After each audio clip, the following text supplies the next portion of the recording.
श्री हरि भगवान विष्णु ने निषाद राज तोंडमान को दर्शन दिए। जैसा मैं तो मैं नीतू पांडे यूट्यूब चैनल पर सबका स्वागत करती हूँ। इस कथा का वर्णन स्कंद पुराण में मिलता है। पृथ्वी पूछती है भगवान वाराह से, यानी विष्णु भगवान के अवतार भगवान वाराह से, मुझे धारण करने वाले प्रियतम, कलयुग में आपका दर्शन किसको होगा तथा परम सुंदर विवग्रह वाले भगवान श्रीनिवास का दर्शन भी किसे प्राप्त हो सकेगा, यह मुझे बतलाइए। तो भगवान वाराह कहते हैं, हे देवी सुनो, जो भविष्य में होने वाली बात है उसे भूतकाल की भांति बतला रहा हूँ। इस पवित्र पर्वत पर एक वसु नामक निषाद था जो श्यामाक नामक सवा के जंगल की रक्षा किया करता था। भगवान पुरुषोत्तम के प्रति उसके मन में बड़ी भक्ति थी। वह सवा के चावलों का भात बनाकर उसमें मधु मिला देता और श्रीदेवी तथा भूदेवी सहित देवादिदेव भगवान विष्णु को निवेदन करके स्वयं प्रसाद खा लिया करता था।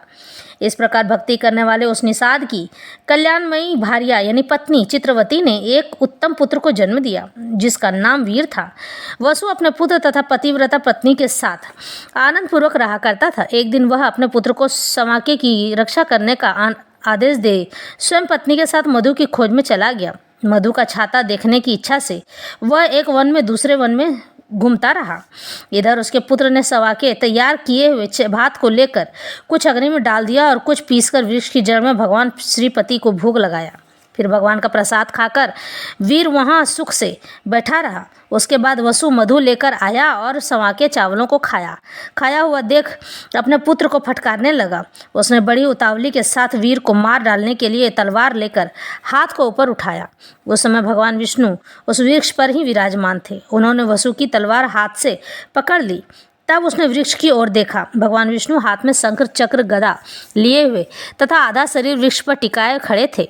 उन्हें देखते ही वसु ने तलवार छोड़ दिया और भगवान के चरणों में प्रणाम करके कहा, हे देवेश्वर, आप यह क्या कर रहे हैं? तो श्री भगवान विष्णु कहते हैं, हे वसु, तुम मेरी बात सुनो। तुम्हारा पुत्र मुझ में भक्ति रखता है, यह तुमसे भी बढ़कर मुझे प्यारा है, इसलिए मैंने इसे प्रत्यक्ष दर्शन दिया है। इसकी दृष्टि में मैं सर्वत्र हूँ, किंतु तुम्हारी दृष्टि में केवल स्वामी पुष्करणी के तट पर रहता हूँ। भगवान का यह वचन सुनकर वसु बड़ा प्रसन्न हुआ। एक समय चंद्रवंश में तोंडमान नाम से प्रसिद्ध एक राजा हुए। वे बड़े वीर थे। उनके पिता का नाम सुवीर और माता का नाम नंदिनी था। 5 ही वर्ष की अवस्था में उनके हृदय में भगवान विष्णु की भक्ति प्रकट हो गई थी। वे बड़े बुद्धिमान और सुशीलता, सूरता तथा पराक्रम आदि गुणों की विधि थे। युवा होने पर उन्होंने पांड्यरन नरेश की पुत्री पद्मा के साथ विवाह किया। उसके बाद भिन्न भिन्न देशों की सैकड़ों स्वयंवरा कन्याओं को ब्याह लाए, यानी बहुत सारी शादी और की, और नारायणपुर में रहकर इस पृथ्वी पर देवराज इंद्र की भांति सुख भोगने लगे। एक दिन सिंह के समान पराक्रमी तोंडमान अपने पिता की आज्ञा लेकर वेंकटाचल के समीप शिकार खेलने के लिए गए। वहां अपने सेवकों के साथ पैदल घूमते हुए उन्होंने एक यूथपति गजराज को देखा। उसे पकड़ने के लिए उसका पीछा किया। सुवर्णमुखी नदी को पार करके वे परम उत्तम ब्रह्मसी सुख के पास पहुंच गए। तोते के पास पहुंचे और उन्हें प्रणाम करके उनकी आज्ञा ले एक वन में दूसरे वन में चलते गए। एक जगह उन्होंने रेणुका देवी को देखा जो वाल्मीकि यानी बाम्बी यानी कि दीमक के आकार में खड़ी थी। उनको प्रणाम करके वीर तोंडमान पश्चिम की ओर चले गए। आगे जाकर उन्हें एक पंचरंगा तोता यानी बहुत कलरफुल वाला, फिर उसे पकड़ने के लिए वे भी उनके पीछे दौड़ने लगे। तोता श्रीनिवास का नाम रटता हुआ शीघ्र ही पर्वत के शिखर पर जा पहुंचा। पीछा करते हुए राजा भी गिरिराज पर चढ़ गया और उस तोते को ढूंढते ढूंढते श्यामक वन में जा पहुंचे। वहां तोते को न देखकर उन्होंने उस वन की रक्षा करने वाले निषाद को देखा।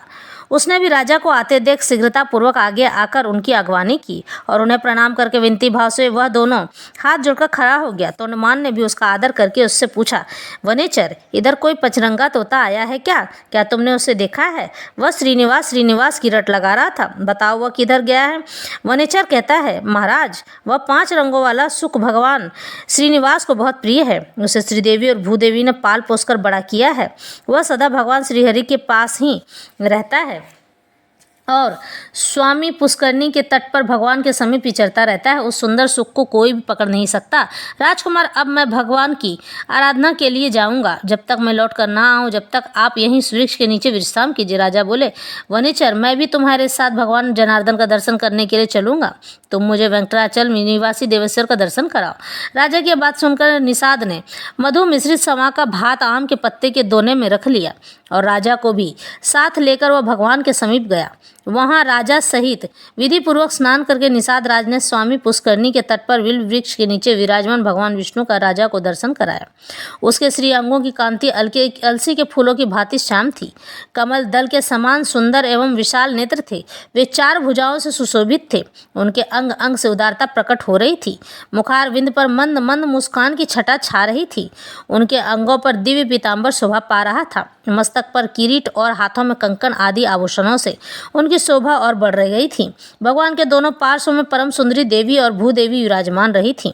शंख चक्र खड्ग गदा शंकर धनुष और बाण आदि आयुध मूर्तिमान होकर सब ओर से भगवान की सेवा में उपस्थित थे। इस प्रकार उन पुरुषोत्तम का दर्शन करके उन दोनों ने आनंद मग्न होकर उन्हें प्रणाम किया। निषाद ने भी मधु मिश्रित समा का भात भगवान को निवेदन किया। फिर राजा के साथ श्यामक वन में अपनी पवित्र पर्णकुटी पर वह लौट आया।